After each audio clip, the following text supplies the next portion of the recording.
La Iglesia estaba en silencio, salvo por el suave llanto de los dolientes.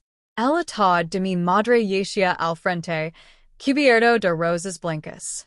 Todos vestían de negro, con la cabeza inclinada por el dolor.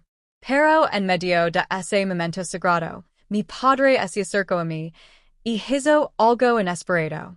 Su mano me agarró del brazo con tanta fuerza que hizo una mueca, su rostro cerca del mío, su voz un granido bajo, solo para mí. No iris nada sin mí, susurró. Si alguna vez dices lo que he hecho, te arrepentirás. Me quedé paralizada. El corazón me latía tan fuerte que pensé que la gente podía oírlo. Los dedos de mi padre se clavaron más en mi piel. Su otra mano se deslizó de una forma que me dejó sin aliento del horror. Quería gritar, pero estábamos en la iglesia y todos los ojos estaban puestos en el sacerdote. Entonces ocurrió algo que mi padre desconocía. Justo encima de nosotros, fijado al atril, había un micrófono. El micrófono estaba encendido. Sus susurros amenazantes, sus palabras desagradables, e incluso el sonido de mi pequeño jadio resonaban débilmente por los altavoces. La voz del sacerdote se detuvo, la sala quedó extrañamente silenciosa y las cabezas comenzaron a girarse hacia nosotros. Mi padre se quedó atenido. Su mirada se movió rápidamente a su alrededor, con la confusión y el miedo reflejados en su rostro. No sabía que toda la iglesia acababa de oír lo que me dijo. Antes de que pudiera moverme, alguien en la segunda fila se levantó lentamente, con el rostro pálido por la sorpresa. La verdad es que ese momento en el velorio de mi madre no fue el comienzo de mi dolor. Fue el punto álgido después de años de cosas que nunca le conté a nadie. Me llamo María. Crecí en un pueblo pequeño donde todos se conocen. Mi madre, Elena, era la mujer más amable que podrías conocer. Nos quería a mí y a mi hermano pequeño Daniel más que a nada en el mundo. Era el pegamento que mantenía unida a nuestra familia. Mi padre, David, nunca fue realmente amable con ella. Al principio, pensé que así eran los padres, estrictos, ruidosos y siempre enfadados. Pero al crecer, me di cuenta de que había algo mucho más oscuro en él. Lo controlaba todo. ¿A dónde vamos, qué vestíamos, con quién hablábamos? Si no lo obedecimos, había consecuencias. Cuando tenía 12 años, los 6 levantar la mano contra mi madre por primera vez. Ella no se defendió. Simplemente la tomó, con lágrimas en los ojos, y me dijo después. No digas nada, María. Solo empeorarás las cosas. Desde ese día, aprendí a callarme para no hacerlo enfadar. Pero por mucho que lo intentara, su crueldad siempre me alcanzaba. A veces eran sus palabras, afiladas y mordaces. Otras veces, era la forma en que me trataba como si no fuera su hija, sino algo de su propiedad. Cuando mi madre enfermó, la situación empeoró. Tenía el corazón débil, y cada visita al médico significaba una factura más que no podíamos pagar. Hice todo lo posible por ayudarla, trabajando a tiempo parcial limpiando cosas después de la escuela, pero mi padre gastaba dinero en sí mismo mientras la condición de mi madre empeoraba. Cuando ella falleció, yo tenía 16 años. Sentí que todo mi mundo se había desmoronado. Y la única persona que debería haberme consolado, mi padre, aprovechó ese momento para reforzar su control sobre mí.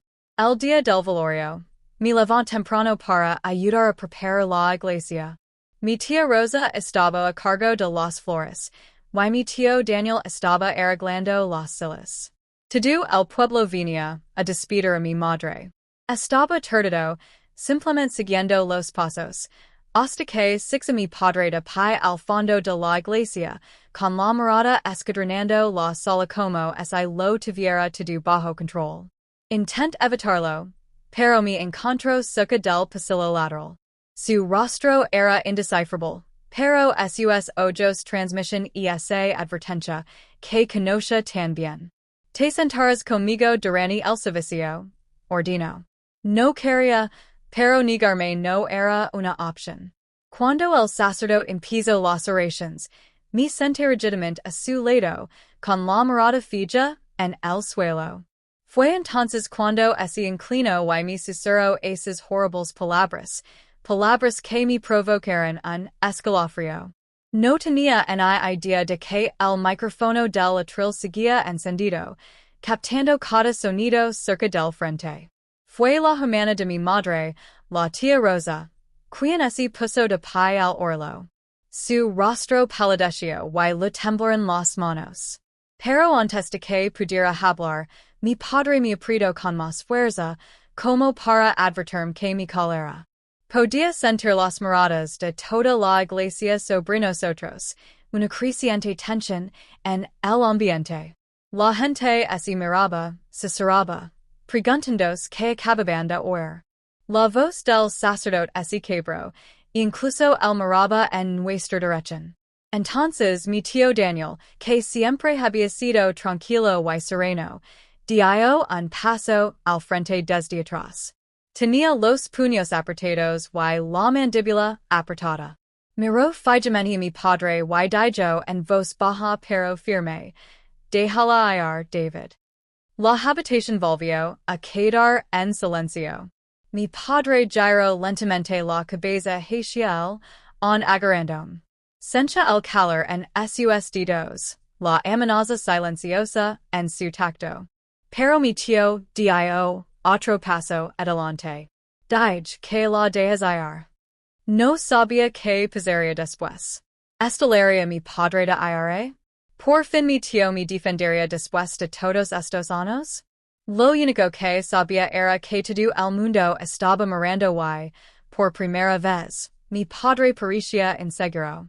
Y entonces sucedió algo que dejó a toda la iglesia boquiabierta. El lugar de mi padre se aflojó, pero solo un poco. Giró la cabeza, entrecerrando los ojos hacia el tío Daniel, como advirtiendo que no se acercara más. Pero el tío Daniel no se detuvo. Caminó lentamente por el pasillo, con cada paso resonando en el silencio de la iglesia. Todos contenían la respiración. La tía Rosa se apretaba el pecho con las manos, con lágrimas en los ojos. El sacerdote parecía impotente, mirando a mi padre y a mi tío. Entonces, sin previo aviso, el tío Daniel se adelantó, agarró la muñeca de mi padre y me quitó la mano de encima. Mi padre se tambaleó un poco. Era evidente que no esperaba que fuera tan audaz. No volvas a tocarla así nunca más, dijo el tío Daniel con una voz tan firme que parecía sacudir el aire. La cara de mi padre se puso roja, no de vergüenza, sino de rabia. Esta es mi hija, espero. No te metas en los asuntos de mi familia. Pero el daño ya estaba hecho. Los rumores comenzaron a extenderse por la iglesia como un reguero de pólvora. La gente había escuchado sus palabras antes por el micrófono, y ahora lo veían aferrándose a mí como a un prisionero. Estaban reconstruyendo la verdad en sus mentes, y pude sentir el cambio en el ambiente, juicio, sospecha, repugnancia.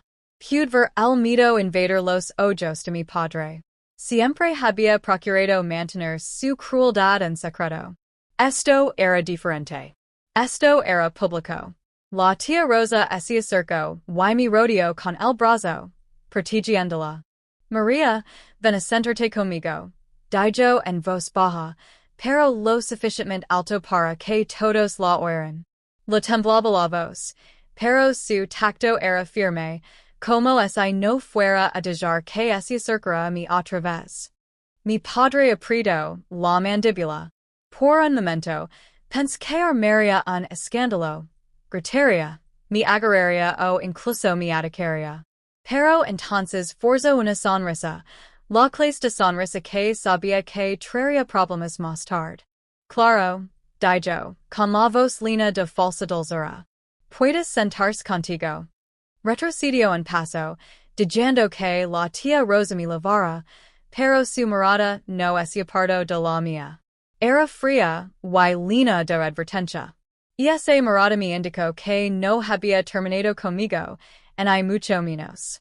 Mientras el servicio continuaba, mi mente no estaba en las oraciones en los himnos. Me temblaban las manos en el regazo. Mi padre había sido expuesto, al menos en parte, pero lo conocía lo suficiente como para saber que la vergüenza pública solo lo haría más peligroso en casa. Al terminar el servicio, la gente se acercó a darme el pésame.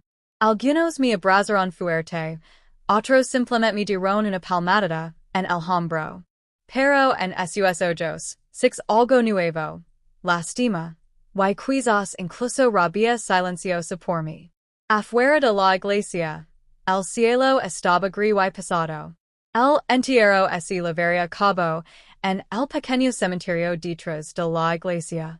Seguí a la tía Rosa, intentando no alejarme de ella, pero entre la multitud, la perdí de vista por un instante.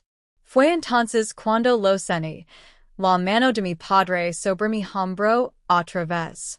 Se acercó, apretando los dientes. ¿Crees que estás a salvo porque están aquí? Murmuró. Espera a que lleguemos a casa. Quis apretarme, gritar, pero antes de que pudiera, alguien más se acercó por detrás. Era el señor Alvarez, un viejo amigo de la familia. María, dijo con dulzura, lamento mucho tu pérdida. Tu madre era una mujer maravillosa. Force una pequeña sonrisa, aprovechando la distracción para zafarme del abrazo de mi padre. Me moví rápidamente para pararme junto a mi hermano Daniel, quien solo tenía 14 años y era demasiado joven para comprender la completa oscuridad de la naturaleza de nuestro padre. Me miró con ojos tristes. ¿Estás bien, María? Preguntó. Asentí, sin querer asustarlo. Pero por dentro, no me sentía bien. El entierro fue desgarrador. Mientras bajaban el estado de mi madre, sentí como si una parte de mi alma se enterrara con ella. La tía Rosa me sujetó la mano con fuerza y me apoyó en ella para no desplomarme. Mi padre estaba a pocos metros de distancia, con una expresión indescifrable, como si nada hubiera sucedido antes. Después del entierro, la gente empezó a marcharse en pequeños grupos. Algunos se acercaron a abrazarme por última vez. La tía Rosa me susurró que quería que volviera a casa con ella a pasar la noche, pero antes de que pudiera responder, mi padre apareció de nuevo a mi lado. Ella vendrá a casa conmigo, dijo rotundamente. La tía Rosa apretó la mandíbula. David, ya has sufrido bastante hoy. Déjala descansar conmigo. La traer a casa mañana. Mi padre entrecerró los ojos. Yes, mi hija. Yo decido a donde vie. La tensión entre ellos era como una cuerda gruesa a punto de romperse. Mi corazón se aceleraba, atrapado entre ellos. No quería irme a casa con él, no después de sus amenazas, pero también sabía que, si lo recusaba abiertamente delante de todos, podría impedir las cosas más adelante. Antes de que pudiera decir nada, el tío Daniel se acercó de nuevo, interponiéndose entre mi padre y yo.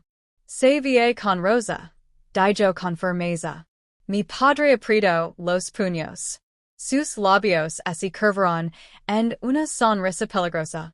Te arrepentirás de esto, dijo en voz baja, pero lo suficientemente alto para que ambos lo oyeran. Luego, sin decir nada más, se dio la vuelta y camino hacia su coche. Pensé que se había acabado el día. Pensé que tal vez tendría una noche segura. Pero me equivoqué. Esa noche, mientras estaba en casa de la tía Rosa, llamaron fuerte a la puerta. Era pasada la medianoche, y todos en la casa dormían. Los golpes ese hicieron cada vez más fuertes, hasta que hicieron temblar las paredes. La tía Rosa salió de su habitación en camisón, con miedo en la mirada. Quédate en tu habitación, María, susurró. Pero desde las sombras del pasillo, lo siguió a mi padre, de pie junto a la ventana de la puerta, con el rostro desencajado por la rabia. Tenía algo en la mano. Y cuando la luz del porche lo iluminó, ese me heló la sangre. El objeto en la mano de mi padre brillaba bajo la luz del porche. Era un grueso cinturón de cuero, el mismo que había usado conmigo antes. Mi corazón latía tan fuerte que apenas podía respirar. Volo me transportaba a cada momento de dolor, a cada golpe, a cada vez que lo había rogado que parara.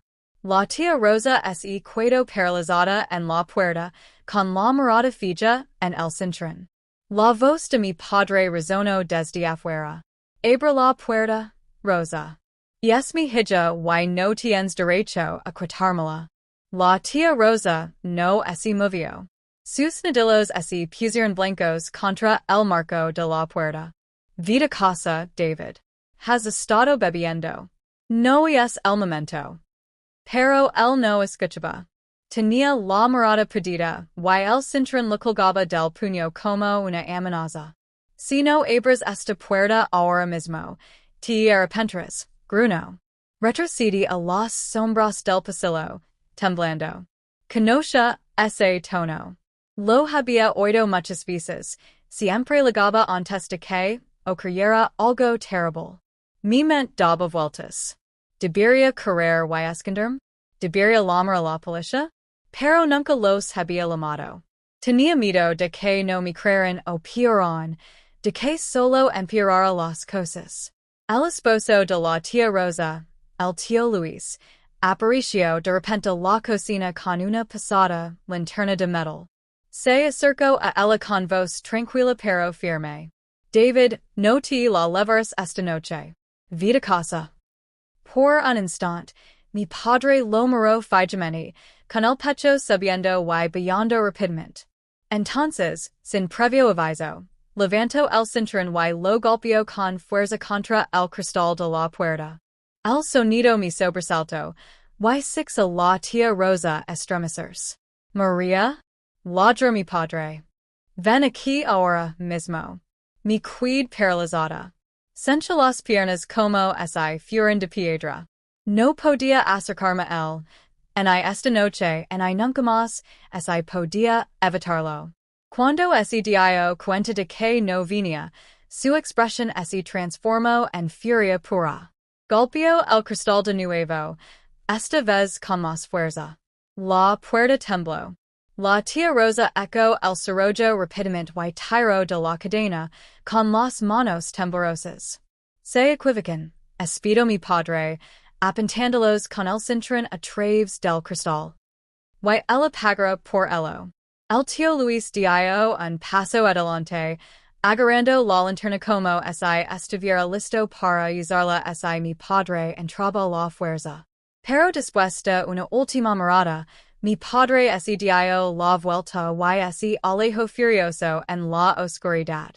En cuanto a sus pasos se desvanecieron, la tía Rosa cerró las cortinas y trabó todas las ventanas. Se giró hacia mí, pálida. María, tenemos que hablar, dijo en voz baja. Nos sentamos a la mesa de la cocina. La casa estaba en silencio, salvo por el zumbido del refrigerador. La tía Rosa me tomó las manos. Esto no puede seguir así, dijo con dulzura. Lo que hoy en la iglesia, lo que six en la puerta esta noche. María, esto no es solo una crianza estricta. Esto es abuso. Sus palabras me hicieron un nudo en la garganta. Lo sabía desde hace años, pero orla decirlo en voz alta lo hizo real de una forma para la que no estaba preparada. No quería que nadie lo supiera, Susur. Dijo que si lo contaba, nadie me creería. Y que lastimaría a Daniel. Los ojos de la tía Rosa y lenaron de lágrimas, pero su voz era firme. Esta equivocado. Y creo. Pero tienes que decidir si estás lista para que te ayudemos. ¿Por qué si vuelves a esa casa, María? Hizo una pausa, con la voz quebrada. Me temo que te quebrará más que el ánimo. No respondí de inmediato. Una parte me quería gritar. Sí, ayúdame, por favor, sacame de él para siempre. Pero otra parte tenía miedo de lo que haría mi padre si lo desafiaba. El tío Luis se inclinó hacia delante. Podemos ir a la policía. O al menos hablar con alguien que pueda protegerut. Negó con la cabeza rápidamente. Todavía no. Por favor. Encontrar la manera de legarme. La tía Rosa suspiró, claramente dividida entre respetar mi miedo y querer actuar. Entonces quédate aquí todo el tiempo que necesites. Pero prometime algo, María, no vuelvas a estar sola con él. Asentí, aunque no estaba seguro de cómo podría cumplir esa promesa para siempre. Al día siguiente, me quedé escondido en casa de la tía Rosa. No fui a la escuela. Ni siquiera salí. Cada vez que oía pesar en coche, me encogía el estómago, preguntándome si sería él. Al caer la tarde, la tía Rosa entró en la sala, donde yo estaba acurrucada bajo una manta. María, dijo, hay alguien que quiere verte. Mi corazón dio un vuelco. ¿Quién? Antes de que pudiera responder, una figura apareció en la puerta. Era mi hermano, Daniel. Estaba pálido y tenía los ojos rojos como si hubiera estado llorando. Papa está enojado, dijo en voz baja. Dice que lo hiciste quedar mal delante de todos en la iglesia. Trague saliva con fuerza. Daniel, tienes que tener cuidado. No lo hagas enfadar. Siempre tengo cuidado, dijo Daniel en voz baja. Luego dudó. Pero, está planeando algo. Lo voy a hablar por teléfono anoche, dijo. Si no quiere volver a casa, la obligaré a volver. Las palabras me pusieron los pelos de punta. ¿Qué significa eso? Pregunt, con mi voz apenas por encima de un susurro. Daniel negó con la cabeza. No lo sé. Pero parecía que lo decía en serios. Antes de que pudiera decir más, la tía Rosa regresó. Daniel, deberías ir antes de que tu padre se dé cuenta de que te has ido. Lo dio un rápido abrazo y susurró algo que no pudo. Cuando salió, la casa se sentía más pesada, como si su advertencia hubiera dejado una sombra detrás. Esa noche intenté dormir, pero cada pequeño ruido exterior me hacía abrir los ojos de golpe. Me dije que era solo el viento, solo un coche que pasaba. Pero entonces lo oí. Un leve ruido de raspado en la puerta trasera. Fue un movimiento lento, deliberado y cada vez más fuerte. Cuando me retraves de la cortina, lo six a mi padre, agachado junto a la puerta con un destornillador en la mano. La luz del Porsche no ligaba la parte trasera de la casa, pero reconoce esa silueta en cualquier lugar. Mi padre tenía los hombres encorvados y la cabeza gacha mientras abría la cerradura con el destornillador. Cada ros metálico me rozaba los huesos. Por un momento, no pude moverme. Mi mente se paralizó entre el terror y la incredulidad. De verdad estaba intentando entrar.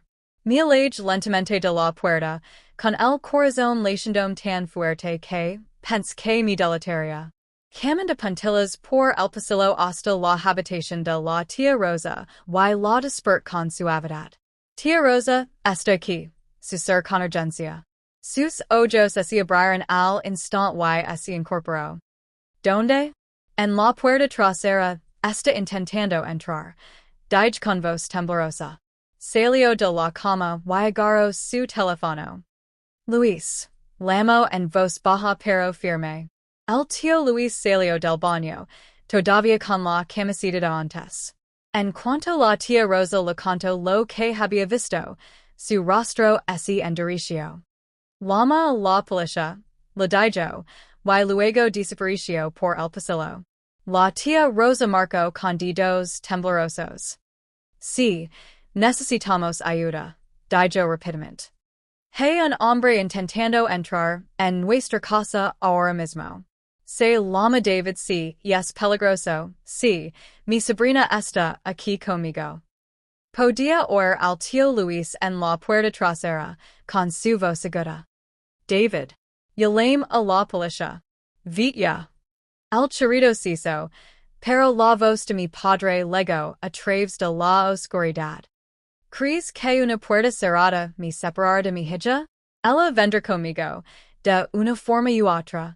Sentí un escalofrío que me recorrió el cuerpo. La tía Rosa me agarró de la mano y me jaló hacia atrás, lejos del pasillo.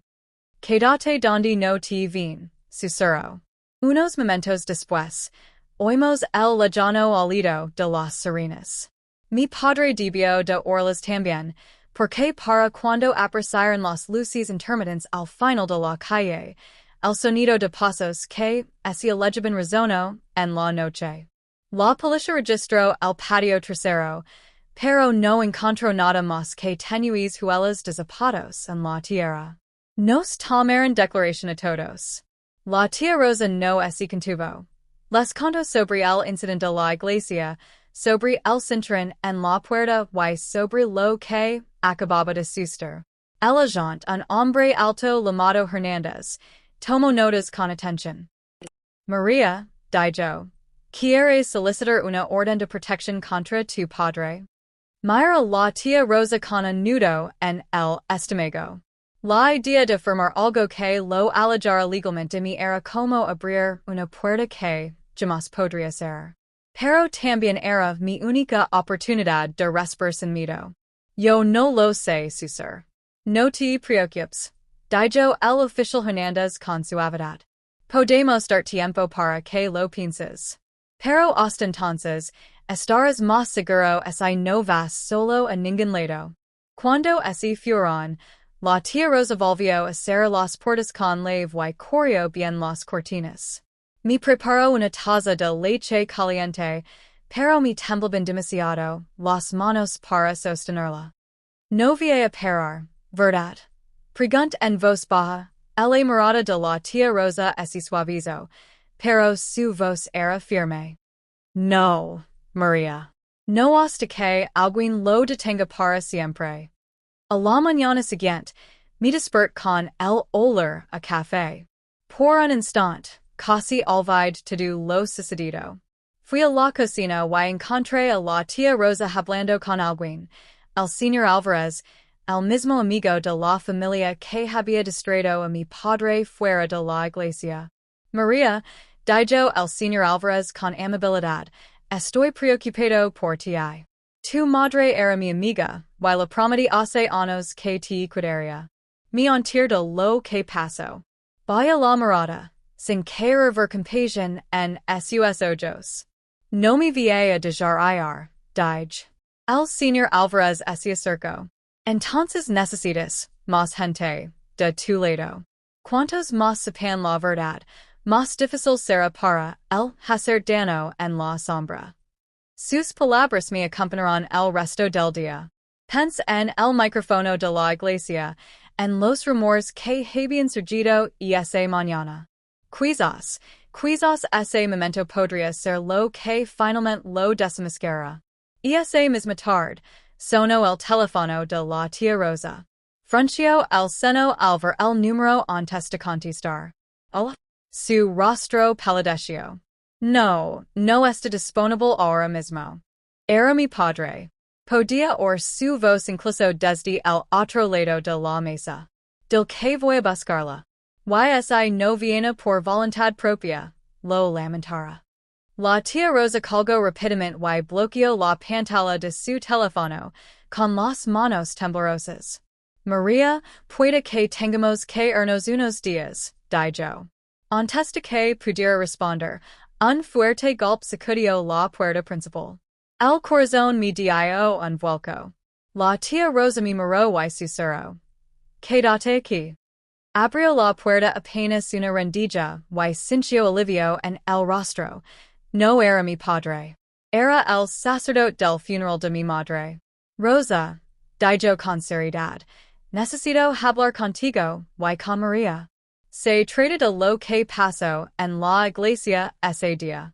Se me hizo un nudo en el estómago. ¿Se habría enterado toda la congregación? ¿Acaso esto iba a convertirse en algo más grave? El sacerdote entró y cerró la puerta. Hay algo que ambos deben saber, dijo en voz baja. La iglesia graba sus servicios. Todo lo de ese día, las oraciones, los himnos, y las palabras de su padre por el micrófono, quedó grabado. La tía Rosa abrió mucho los ojos. ¿Quieres decir que hay pruebas? El sacerdote asintió lentamente. Sí. Y creo que deberías orlo tú mismo, la sala quedó en silencio. Mira el sacerdote, mientras mi mente lucaba por procesar lo que acababa de decir. Prueba. Prueba real de lo que mi padre me había susurrado en la iglesia. Prueba de que no mentia, de que no lo imaginaba. Pero junto con la olida de Olivio legó una olida de miedo.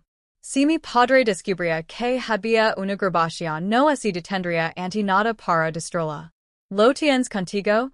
Preguntó la tía Rosa con cautela. El sacerdote negó con la cabeza. No. Está en el sistema de la iglesia. Quería hablar contigo antes de decidir qué hacer. Esto es delicado. Y peligroso. Trague saliva con fuerza. ¿Puedo orlo? El sacerdote asintió. Mañana por la mañana, antes de que abra la iglesia, puedes venir. Te la tocar en privado. La tía Rosa parecía vacilante. Padre Miguel, I debe descubrir que tenemos esta grabación. Por eso nadie más debe saberlo todavía. Interrumpió el sacerdote con suavidad. Pero si María quiere usar esto para protegerse, esta podría ser la prueba más contundente que jamás tendrá. Y esa noche, me quedé en la cama, completamente despierto.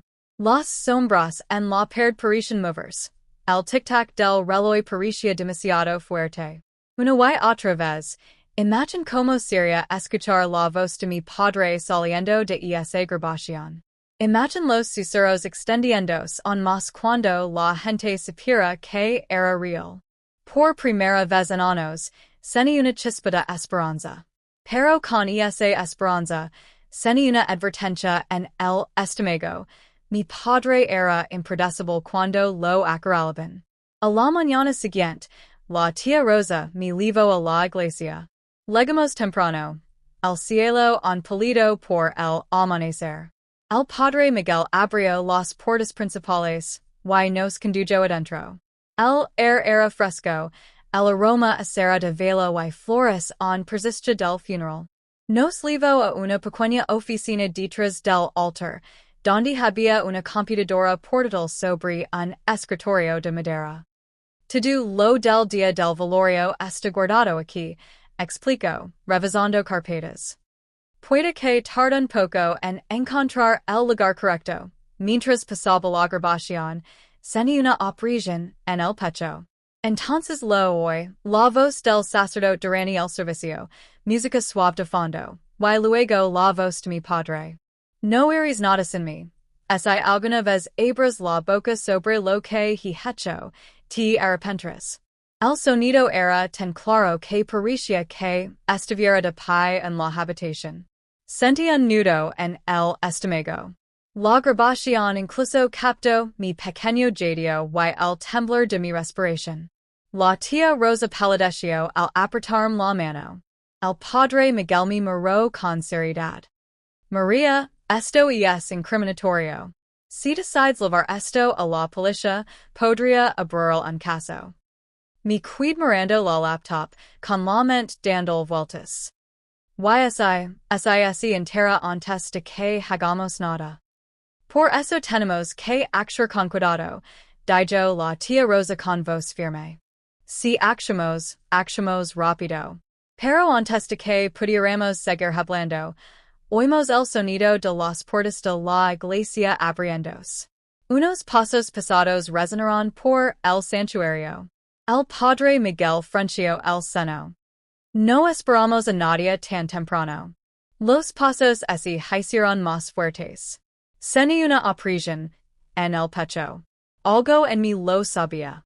Y entonces la voz de mi padre cortó el silencio. María. Sabía que te encontraría aquí. Entró en la puerta de la oficina, con la mirada fija en mí. Esta vez no sonría. Tenía el rostro endurecido y la mandíbula apretada. Tenemos que hablar. A solas. La tía Rosa se puso inmediatamente delante de mí. No. No la llevarás a ningún lado.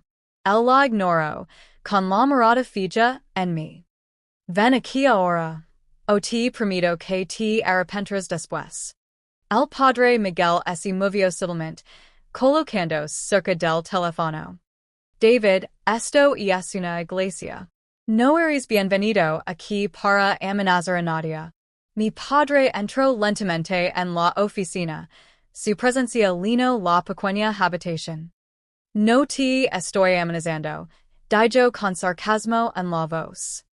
Lo hablo a mi hija. Me temblaban las manos. Sentía como las paredes se cerraban sobre mí. Él lo sabía. De alguna manera, sabía que había algo allí que podría arruinarlo. He oído, dijo en voz baja, que has estado contando historias. Y eso voy a parar. Ahora mismo. Metió la mano en su chaqueta y, por un instante, pensé que sacaría un arma. Se me cortó la respiración. Pero en cambio, sacó un juego de labios. Los balanceó con una lenta sonrisa burlona. El trastero de tu madre. Todo lo que he ahí me pertenece ahora. Y si quieres algo, tendrás que venir conmigo. No sabía que había dentro de ese depósito, pero conocía a mi madre lo suficiente como para creer que podría haber algo importante allí, tal vez incluso algo que ella lo había ocultado.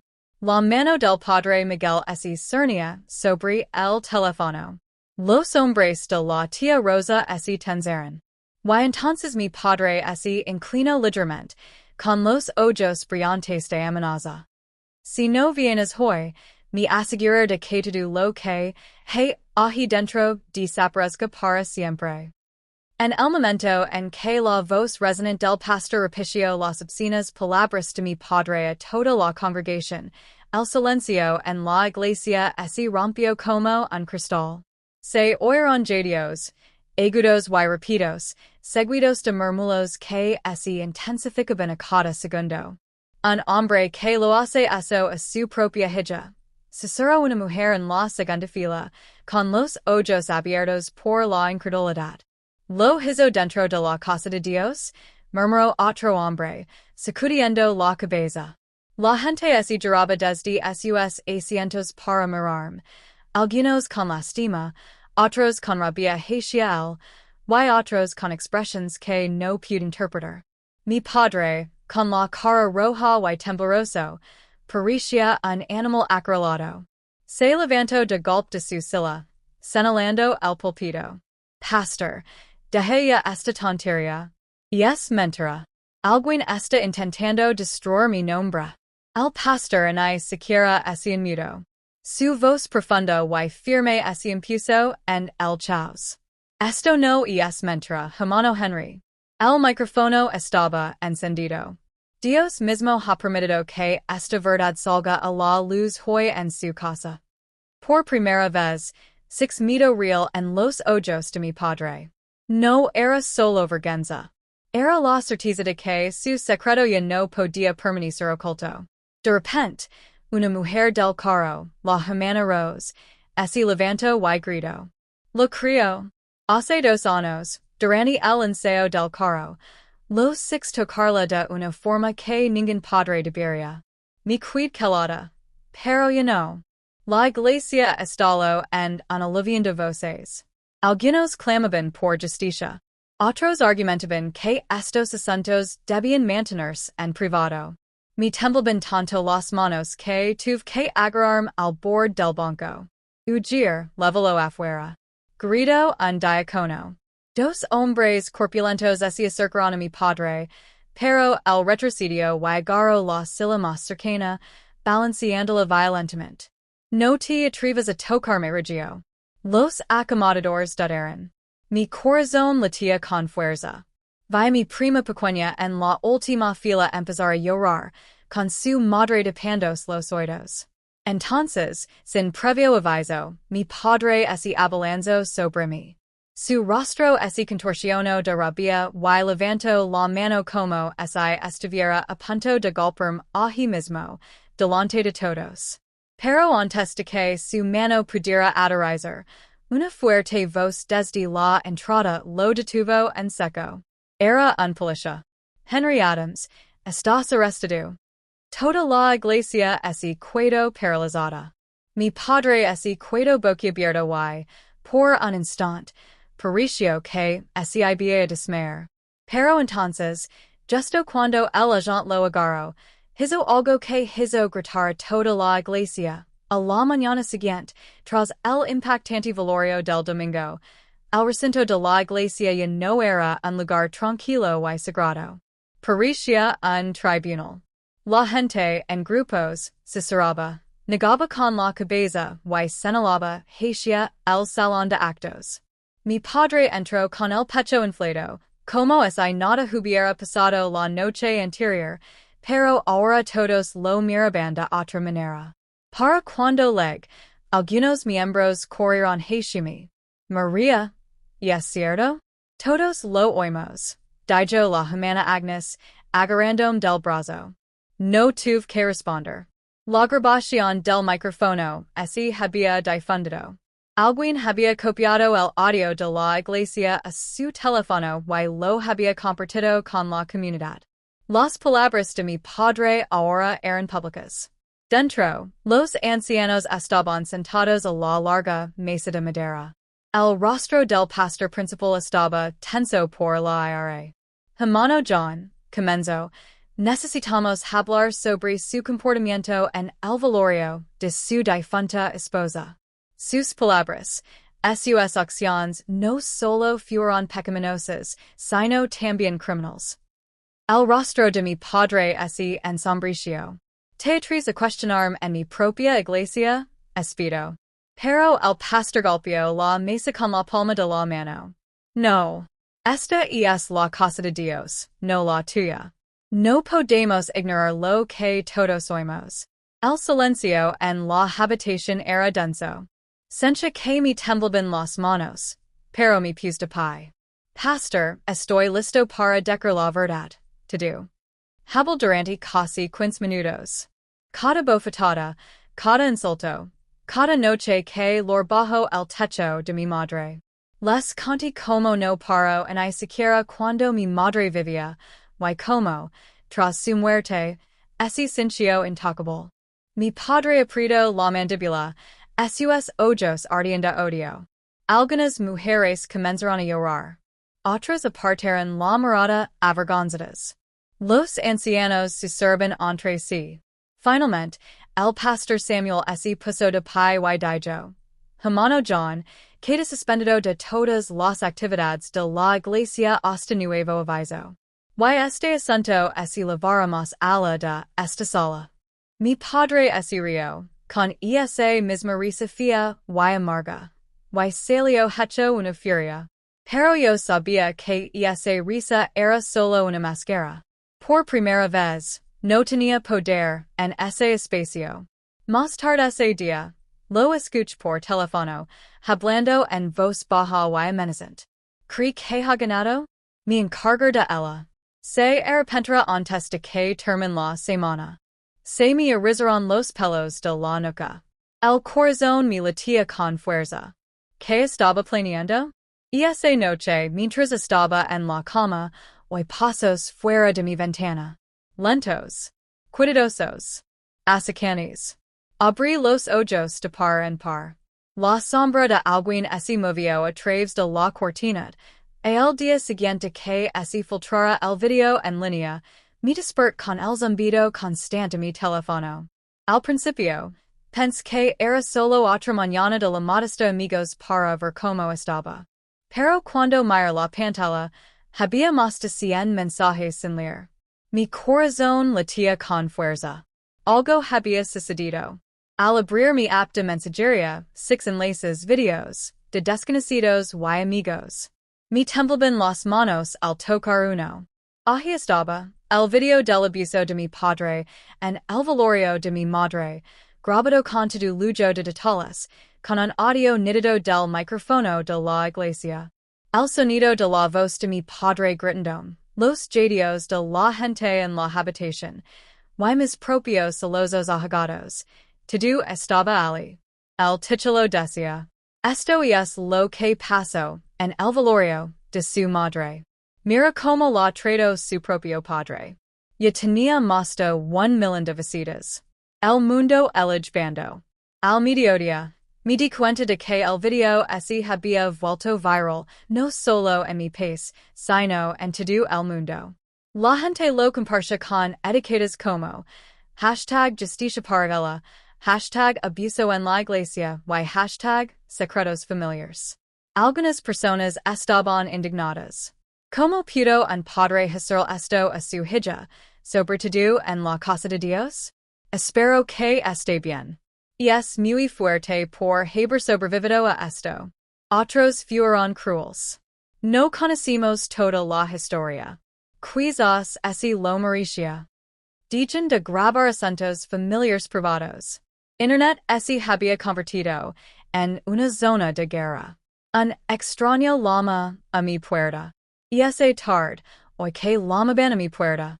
Al abrir, una mujer estaba allí con una libreta y una credencial de prensa. ¿Eres Grace? Preguntó suavemente. Sí, respondí, levantando inmediatamente la guardia. Soy de The Daily Truth. Vi tu historia en línea. Quería dar la oportunidad de hablar por ti mismo antes de que otros tergiversen tus palabras. No sabía si confiar en ella, pero algo en su tono se sentía diferente. Menos como un periodista persiguiendo un titular y más como alguien a quien realmente lo importaba. No sentemos en mi soledad estar y ella preguntó, ¿qué pasó en la iglesia ese día? Mientras hablaba, se me quebró la voz, pero no me contuve. Le conté la crueldad de mi padre, el sufrimiento silencioso de mi madre antes de morir y como el abuso no impidió ese día, lavaba años ocurriendo, oculto tras los muros de la iglesia y con sonrisas falsas. Ella escuchaba, moviendo apenas el bolígrafo, como si no quisiera perderse en una sola palabra. Cuando terminó su cuaderno y dijo, Grace, te creo. Y me asegurar de que el mundo escuche la verdad, no la versión distorsionada que difunden los partidarios de tu padre. Mi padre contraataca. Esa noche, justo cuando empezaba a respirar con más tranquilidad, apareció un nuevo video en línea, publicado por mi propio padre.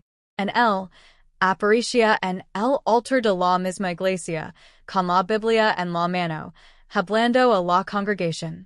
Mis queridos hermanos y hermanas, comenzó con su voz profunda y autoritaria. Así están difundiendo mentiras sobre mí. Mi propia hija se ha dejado usar por el diablo para destruir mi nombre. Continuó, con lágrimas en los ojos, lágrimas falsas, mientras se pintaba como la víctima. Solo la estaba corrigiendo con cariño. Pero el mundo se ha vuelto en mi contra por un video engañoso, dijo, negando con la cabeza. Lo observé conmocionado, boquiabierto. Estaba dando la vuelta a la historia, convenciendo a la gente de que yo era el enemigo. Los comentarios en su publicación lo demuestran. Lo creemos, pastor. Su hija ha sido extraviada por el mundo. El diablo está brando a través de ella. Ella amenaza. 2 días después, recibí una carta anónima deslizada bajo mi puerta. No tenía nombre, Solo cinco palabras escalofriantes escritas con tinta roja. Para o pagaras. Seni una opresión en el pecho. Y no se trataba solo de una disputa familiar. Alguien quería silenciarme. Mirar por la ventana. Un coche negro que nunca había visto estaba aparcado al otro lado de la calle. En mi interior, podía sentir los muros del miedo serendos.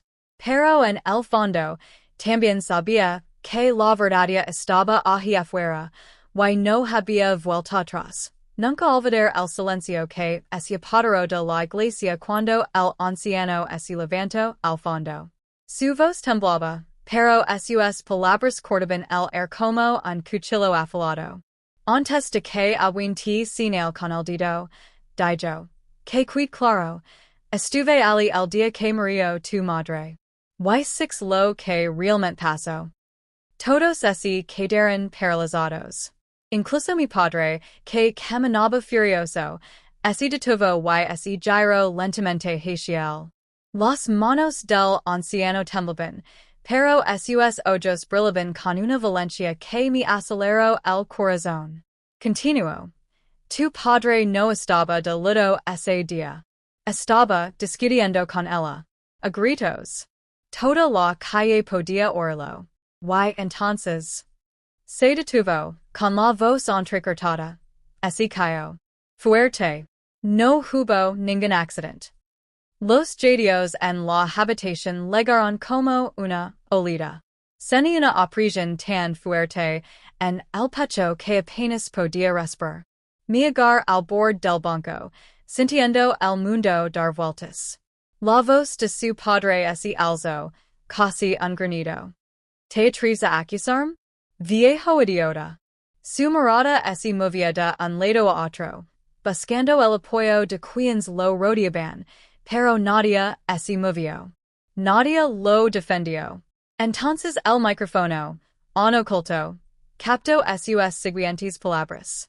Palabras que recordaré toda mi vida. Le dije que no me respondiera. Le dije que yo era el hombre de la casa. Pero no me escuchó. Toda la iglesia estalló en susurros de asombro. Algunos se pusieron de pie. Otros se taparon la boca. Y yo no pude contener más. Las lágrimas me corrían por la cara, pero ya no era tristeza, sino rabia y alivio. Todo mezclado. Respirar hondo y hablar alto y claro. No solo la lastimaste. Me lastimaste a mí. Me hiciste vivir con miedo.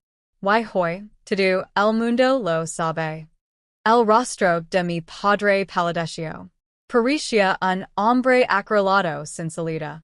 Incluso el pastor dio un paso al frente, mirándolo con disgusto. No te protegeremos, hermano. Este no es el camino de Dios. La policía, a la que alguien entre la multitud había llamado discretamente, entró justo en ese momento. Su presencia tensó la sala. Se dirigieron directamente hacia mi padre, leyendo sus derechos. Intentó resistirse, gritando, forcejeando, pero fue inútil. Las pruebas, los testigos y la grabación estaban en su contra. Mientras lo sacaban se giró hacia mí, con los ojos llenos de algo que no pude identificar. Ira, tal vez vergüenza, tal vez ambas. Me has arruinado, susurró. Me puse de pie por primera vez en años. No. Te arruinas. Cuando las puertas de la iglesia se cerraron tras él, reinó un largo silencio.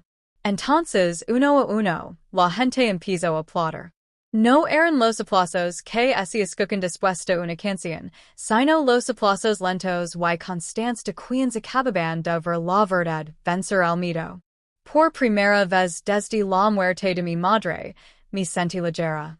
La carga que había llevado durante tanto tiempo había desaparecido.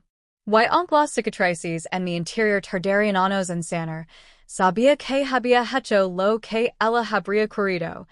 Haber dicho la verdad, sin importar el costo. Y esa noche, fui a su tumba. Mi heredil y susur. Mama se acabó. Y no pueda hacernos daño. El viento susurraba entre los árboles como así me respondiera. Y por primera vez en mucho tiempo, sonreí a la mañana siguiente, me desperté con el repique de la campana de la iglesia. Por un momento, pensé que estaba cenando. Entonces me di cuenta de que no era una llamada dominical normal. Era la campana que sonaba cuando había un anuncio importante para toda la comunidad. Mi corazón latía con fuerza. Algo me decía que esto estaba conectado conmigo. Salí. Y casi todos en el pueblo y caminaban hacia la iglesia. Algunos me miraban con curiosidad. Otros evitaban mi mirada. Los seguí en silencio, con las manos temblorosas. Cuando entré en la iglesia, el aire estaba cargado de susurros. En el altar estaba el Padre Martin, pálido y inquieto. A su lado estaba el inspector Collins, de la Policía Municipal. En cuanto a los six, así me revolvió el estómago. Hermanos y hermanas, comenzó el Padre Martín con voz temblorosa. Todos hemos oído rumores sobre lo que ocurrió durante el velorio de la Madre de Mary. Tengo que hablar de ello. La habitación quedó en silencio. Antes de que pudiera continuar, el inspector Collins dio un paso al frente. La grabación que capturó el incidente fue revisada por las autoridades. Y es auténtica. Lo que escucharon fue real. Nadie en esta comunidad debería sufrir semejante abuso, especialmente en un lugar sagrado. Se oyeron gemidos. Algunas mujeres así taparon la boca, conmocionadas. Los hombres así removieron incómodos en sus asientos. Mi padre, que estaba atrás, gritó de repente. Mentiras. Intenta destruirme. Tenía la cara roja y los puños apretados. Pero esta vez, nadie salió en su defensa. Ni siquiera sus amigos más cercanos. El inspector Collins así volvió hacia él. Señor, queda arrestado por agresión y otros cargos relacionados. Tiene derecho a guardar silencio. Toda la iglesia vio como esposaban a mi padre. Pude ver furia en sus ojos, pero también miedo. Por una vez, se sintió impotente. Mientras lo sacaban, sentí una extraña mezcla de alivio y tristeza. Seguía siendo mi padre, pero la verdad ya no podía ocultarse. Después del servicio, la gente se acercó a mí una a una. Algunos se disculparon por dudar de mí. Otros me abrazaron y permitieron estar a mi lado. Incluso el diácono Samuel, quien siempre había estado del lado de mi padre, dijo en voz baja. Lo siento, Mary. Debí haber creído. Por primera vez en años, no me sentí como la sombra indecisa de mi familia. Me sentí vista. Y esa noche, mientras estaba sentada en el porche con Daniel, me di cuenta de algo importante. María, dijo en voz baja, has sobrevivido a tanto. Ahora puedes empezar de nuevo. Puedes construir una vida sin miedo. Las lágrimas corrieron por mis mejillas, no de dolor sino de esperanza. Y aunque el camino por delante aún era incierto, sabía una cosa. Nunca permitiría que nadie me silenciara otra vez. La vida es un viaje de tormentas y sol. No importa cuán fuerte si la lluvia, siempre hay un arcoíris esperando al otro lado. Esta historia es un recordatorio de que ningún dolor dura para siempre y ninguna dificultad puede detener un corazón decidido. Si esta historia te conmovió, por favor, cuéntame qué piensas en los comentarios. Dime desde donde la ves y qué lección aprendiste. Y recuerda, cada me gusta. Comentario y publicación nos ayuda a compartir más historias reales que inspiran, sanan y nos recuerdan el poder de la esperanza. No olvides suscribirte al canal y activar la campana de notifications para no perder el próximo viaje emocional que compartimos.